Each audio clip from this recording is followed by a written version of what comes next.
Kalau ngelihat Pak Surya Paloh, Ya, semua ketua umum partai politik sudah bertemu dengan beliau. Iya, iya. Mulai dari Pak Erlangga, lalu Pak SBY turun gunung Prabowo begitu Subianto. disilahkan, Pak Prabowo.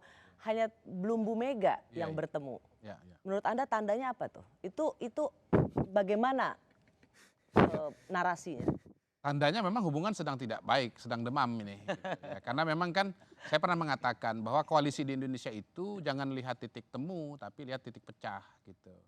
Koalisi Indonesia Bersatu tuh kenapa bisa terbentuk ya? Karena titik pecahnya itu sedikit sekali. Kompleksitasnya itu sedikit. Nah, ada 3 jenis kompleksitas yang saya lihat dari elit politik kita ya. Pertama kompleksitas pribadi, misalnya antara SBY dengan Bu Mega begitu. Yang kedua Itu kompleksitas kalau hampir berdua bertemu berarti apa? kalau kedua-duanya ketemu tentu ya terjadi perubahan dinamika yang sangat luar biasa begitu. Tetapi sampai hari ini kan memang belum bisa ketemu dan ya panjang lah itu bisa satu topik tersendiri itu mengenai hubungan PDIP dengan Nasdem itu. Demokrat. Tetapi intinya adalah bahwa hubungan variabel yang kedua, kompleksitas yang kedua itu adalah hubungan antar partai. Nah, antara PDIP dengan Nasdem ini pernah dekat, tetapi sekarang ini sedang tidak dekat, Oke.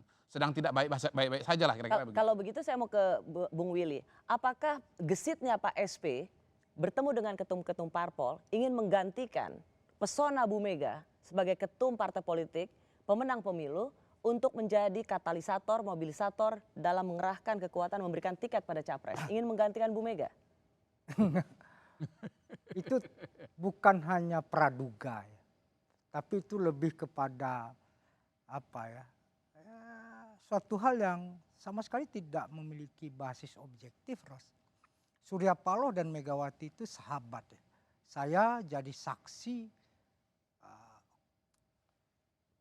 tanggal 14 April 2014, Ros, ketika pemilu hasilnya PDI Perjuangan tidak bisa mengusulkan Jokowi. Bu Mega telepon Pak Surya, saya mendampingi Pak Surya. Bang, apakah abang besok ada acara? Enggak, kenapa Mbak? Besok Hasto, Cahyo dan Andi Wijayanto akan menghadap abang bawa pesan saya. Saya mendampingi Pak Surya. Bang, pesan ibu, apakah Nasdem bersedia menjadi kawan koalisi PDI Perjuangan untuk mengusung Pak Jokowi? Langsung salaman. Dan ditanya apakah abang bersedia menjadi wapresnya Jokowi? Tidak. Dan ingat Ros, ini kan apa, Kodari ini kan tukang gendang aja. Ya. Kantor pertama. Maksudnya apa tukang gendam? Nah, gini, Hercules Saya tambahin, itu, ini kan cerita 2014, pasang beda dengan surut 2022. namanya kehidupan, namanya perasaan. Pasang surut itu menunjukkan romantika dan dinamika.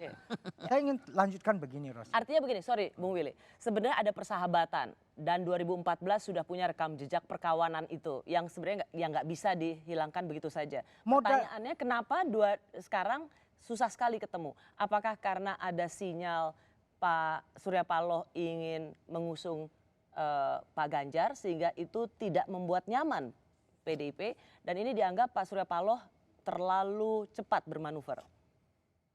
Gini, lain lubuk, lain ikannya kan, Ros.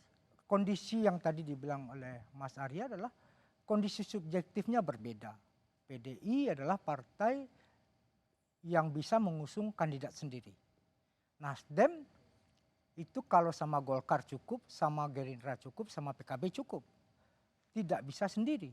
Kami sebenarnya dari awal memiliki trajektori untuk konvensi. Oke. Jadi lebih leluasa untuk cari kawan ya? Bukan hanya leluasa cari kawan, itu keniscayaan. Harus. Ya, kalau ini ibaratnya, kalau ini tidak lebih gesit, tidak lebih rajin, kita Nanti sudah ketinggalan kereta. bukan hanya ketinggalan kereta, kita kan tidak ingin jadi penonton. Dan ingat Ros, selain itu kata Bu yang Mega, baik sih, tidak ingin jadi penonton. ya, Ya. yang Sorry, paling Bung Willy. penting sebentar, saya ingin lanjutkan. Bang Surya tidak punya handicap. Saya tadi mungkin kalau kita mau menurunkan sedikit frekuensinya, bukan hanya queen atau kingmaker, Bang Surya lebih menjadi fasilitator teman diskusi yang egaliter. Oke. Beliau tidak memiliki handicap, satu, beliau tidak ingin maju jadi presiden. Yang kedua, Kader Nasdem juga tidak perlu. ada. Kan Rosi mendengarkan sendiri ketika ada pertanyaan dari Forum Pemret, apakah Nasdem memiliki stok internal? Tidak. Artinya apa? Nasdem berpolitik secara rasional. Yang ketiga adalah Bang Surya itu bisa menjadi mak comblang. Iya, inilah hebatnya Pak Surya Paloh dalam hal ini. Nggak perlu dari Nasdem, yang penting presidennya orangnya beliau. Iya, iya. Nah, masalah siapa orang beliau ini kan bisa dirembuk. Kenapa politik kita itu selalu berdiri pada dua hal. Satu rasional, yang kedua konstitusional. Kan tidak ada cara-cara yang inkonstitusional. Ya.